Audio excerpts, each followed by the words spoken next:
Bonjour à tous, bienvenue dans cette nouvelle vidéo sur ma chaîne YouTube et on se retrouve aujourd'hui pour parler de quelques pop communes que j'ai achetées récemment qui sont des pop qui, voilà, sont d'univers assez différents mais bon, je savais pas trop dans quel type de vidéo les mettre donc je les ai rassemblés. Il y avait 4 pop, je me suis dit ça fera une vidéo intéressante.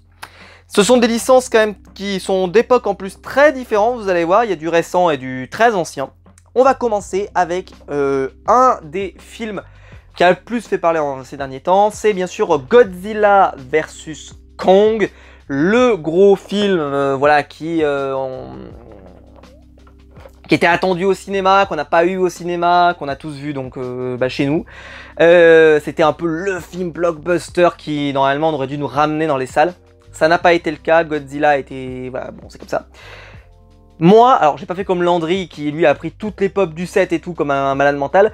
Moi j'ai pris seulement une pop Godzilla et une pop de Kong. Voilà, une pop de Godzilla, une pop de Kong. Pourquoi? Parce que j'ai bien aimé le film, donc, et puis j'aime bien Godzilla et j'aime bien Kong. Mais pas au point de faire la collection au complet, faut pas déconner non plus. Surtout qu'elles sont pas hyper intéressantes au point de tous vouloir les avoir quoi. Le Godzilla, le Kong par exemple, j'en voulais qu'une, parce que les trois ça n'a pas d'intérêt. Donc la Godzilla, j'ai pris celle-ci, il y en avait plein. Alors il y avait la 10 pouces, enfin les deux 10 pouces. Moi j'ai évité parce que je sais plus où les foutre, donc j'ai plus de place. J'ai plus de place, top, on arrête. Après donc il y avait le Godzilla classique, celui que j'ai pris. Il y avait ce Godzilla là qui crache des flammes. Alors il est sympa lui, mais le problème c'est que dans la boîte, le truc il est placé comme ça. En gros, si vous voulez garder en boîte, ce que je fais moi maintenant, bah en gros elle est pas jolie quoi. Donc il faut la sortir de la boîte. Et vu que moi je la sors pas des boîtes, elle avait pas d'intérêt. Le Mecha Godzilla, qui est pas hyper intéressant, enfin après faut aimer quoi. Et puis après les trois Kong, donc là vous aviez le choix. Moi j'ai pris celui avec la hache parce que je le trouvais plus stylé. Mais après c'est à vous de voir, les trois sont cool. Pour information, il y a même une floquée aussi de Kong, donc si vous aimez les pop floquées, moi c'est pas mon cas, mais si vous aimez, vous pouvez la choper. Voilà, la pop de Godzilla elle est très cool, très lourde, très massive, on le sent dans sa boîte, elle est presque trop petite pour la boîte. C'est assez impressionnant, elle est vraiment... voilà, elle est empaquetée dans sa boîte, tu sens qu'ils n'ont pas laissé la queue, vous voyez, ils l'ont ramenée vers l'intérieur pour faire vraiment en sorte qu'il n'y ait pas de perte d'espace dans la boîte, quoi, pour qu'elle reste dans ce format classique des boîtes. Donc très belle, moi je trouve qu'elle est classique, mais elle est belle. Alors Godzilla, ils avaient sorti plein de 6 pouces à l'époque.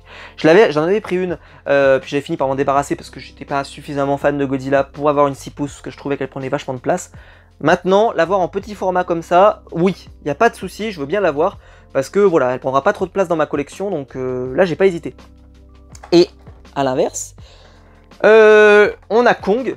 Donc Kong, lui, bah, je l'ai pris avec la hache, parce que je le trouvais plus stylé avec la hache. J'ai quand même vachement hésité avec celle-là, là, avec le Battle Scared Kong, donc je dirais c'est peut-être au moment où il affronte sur le bateau, là peut-être, j'en sais rien, peu importe. En tout cas, celle-ci, c'est juste là où il a envie de se fracasser, voilà et tout. Mais bon, je me suis dit, tiens, bah, quitte à en prendre une, autant en prendre une où il y a un accessoire en plus qui a été fait, parce que voilà, il y a un peu plus de travail quand même sur cette figurine, ils ont fait une hache et tout, donc voilà, je trouve qu'elle était plus sympa.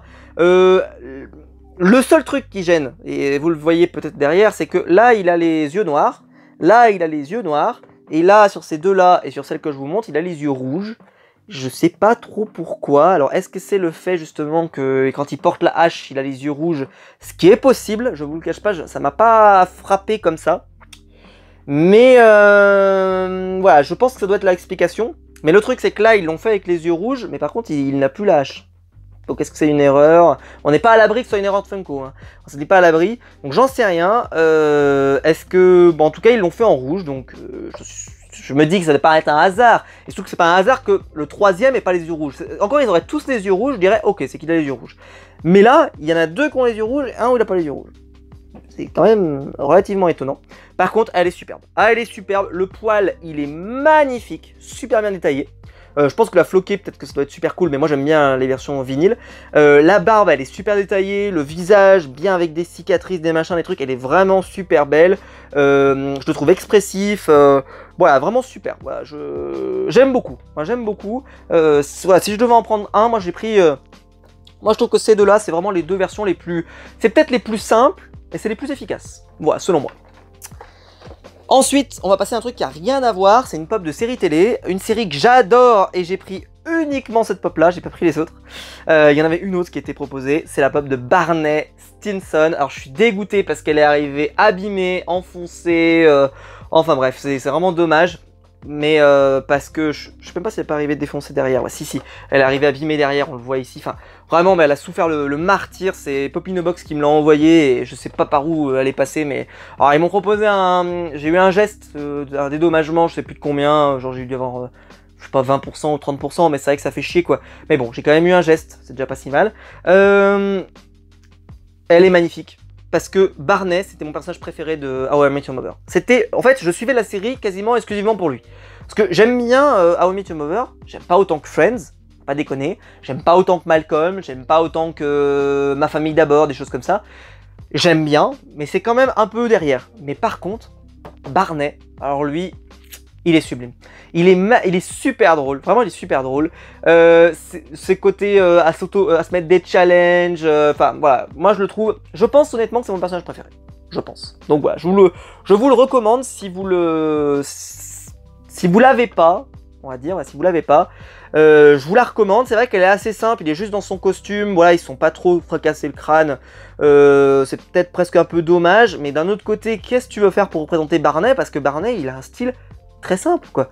Alors je vais vous montrer, donc derrière vous avez Ted Mosby qui lui par contre a un truc caractéristique, c'est l'énorme objet là, je sais plus trop ce que c'est comme type d'instrument de musique bleu qui est censé être tenu par la femme avec laquelle il va se marier, etc. Il y a tout un symbolique dessus et à la fin, je vais peut-être pas spoiler pour ceux qui n'ont jamais vu, mais à la fin voilà, cet objet revient dans la toute dernière scène de la série. Moi j'aime beaucoup. J'aime beaucoup. Et donc celle-ci, voilà, j'étais super content de la voir. C'est pas ma pop préférée, mais il me la fallait. Et on termine avec la dernière, qui est une pop de Alien Exposé, de V les Envahisseurs. Et je vais vous dire tout de suite, je ne connais pas du tout cette série V les Envahisseurs de l'époque. En fait, moi j'étais fan, j'ai adoré la dernière, celle qu'ils avaient fait là au début des années 2000, alors qui était un peu kitsch, on va pas se mentir, c'était un peu sur fond vert, c'était pas toujours très beau, mais la série était vachement cool. Pour information, la série a été annulée, je crois qu'il y a, de mémoire, il y a une seule saison, je crois, et la série a été annulée. Ce qui est dommage, parce que elle avait du potentiel, je trouve, moi, cette série, mais bon, ils ont décidé de l'annuler. Et donc, quand ils ont annoncé des pop de V, eh ben, j'ai décidé de prendre une pop, c'est tout. Parce que Mike Donovan, bah, je sais pas qui c'est. Diana, je sais pas qui c'est non plus, parce que c'est pas les personnages qu'il y avait dans le remake, en fait. Et ils ont rien à voir avec ça. Par contre, le fait qu'ils sont en fait en dessous qui soient en fait des grosses sortes de gros lézards comme ça, bah ça on l'a déjà découvert dans la série. Et puis voilà, je l'ai pris parce que c'était écrit We are of peace, nous venons en paix, toujours. Ça, la façon dont elle le disait, en tout cas en VF, parce que moi je regardais la série en VF à l'époque, le toujours, comment elle le prononçait, c'était vraiment, mais elle pouvait nous charmer avec ça, c'était le nous venons en paix. Toujours. C'était génial, quoi. Je suis hyper fan. En fait, c'est interprété par la femme qui joue la femme de Deadpool dans le film Deadpool, qui jouait dans Gotham, qui a joué dans Homeland, qui a joué dans plein de choses, vraiment. C'est pour ça que je vous dis que c'est une série. On dirait pas comme ça, mais elle est plutôt pas mal. Et donc voilà, j'ai pris celle-là. Plutôt cool, voilà. Je savais pas quoi prendre, donc je préférais celle-là parce que je trouvais voilà, qu'elle représentait plus la série que moi je connais, mais par exemple, il porte pas cette tenue-là, donc voilà. C'est un peu une pop de substitution par rapport à une vraie pop que j'aurais aimé. C'est un peu comme quand j'ai pris la pop de Blacklist, par exemple, de Red Reddington. J'aime bien Blacklist, mais c'est aussi parce que je l'ai pris parce que c'est l'acteur principal de Stargate, le film d'origine, et qu'il a interprété Daniel Jackson. Voilà, donc elle a un peu un double usage, quoi. Et ben là, c'est un peu le cas, quoi. C'est la pop de V, ok, mais moi, j'y donne le sens que c'est la pop de V du remake. Voilà. Dites-moi dans les commentaires, vous, ce que vous en avez pensé. Quelle est la pop que vous avez préférée? Moi, je trouve que la pop la plus détaillée et la plus sympa, c'est vraiment celle-là. C'est la pop de Godzilla. Je trouve qu'elle est sublime. Elle est massive, elle est vraiment incroyable. Je trouve que, waouh, quand on l'a dans les mains, elle est super lourde, elle est géniale. Mais dites-moi, vous, dans les commentaires, quelle est celle des 4 que vous avez préférée. Peut-être que ce sera plutôt Barney, parce qu'il est très populaire, j'en sais rien. Mais dites-moi ça dans les commentaires. Si la vidéo vous a plu, vous pouvez la liker, vous pouvez vous abonner, vous pouvez la partager sur les réseaux sociaux. Le bouton rejoindre juste en dessous pour devenir membre soutien, et je vous en remercie. Et quant à nous, on se retrouve très vite pour une nouvelle vidéo. Ciao!